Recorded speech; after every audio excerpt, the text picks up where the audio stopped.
Healthy માણસોમાં panchakarma કરાવવાથી શું ફાયદો થાય? આપણે સ્ટેપ બાય સ્ટેપ વાત કરી લઈએ. ફર્સ્ટ છે માલિશ અને શેક. તો માલિશ એક છે એ આપણે એનો એક સ્પેશિયલ વિડીયો બનાવ્યો છે કે માલિશથી શું ફાયદો થાય, પણ ઇન જનરલ શોર્ટમાં વાત કહીએ તો એ સ્કિન છે, મસલ્સ છે, ફેટ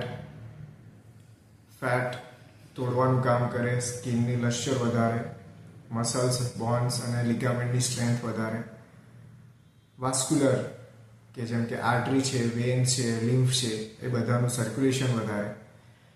આયુર્વેદ પ્રમાણે કહીએ તો ટોક્સિનને રિમૂવ કરવા માટેનું પ્રી ઓપરેટિવ પ્રોસેસના ભાગરૂપે એને સરખું સેટ કરી આપે. તો માલિશ છે એ ખાલી રિલેક્સિંગ બોડી મસાજ છે એવું નથી.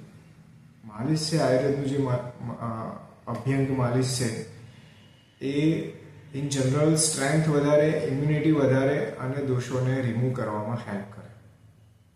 તો આ ફર્સ્ટ વાત થઈ માલિશ અને શેક. બીજી વાત છે બસ્તી. બસ્તી એટલે એનિમા.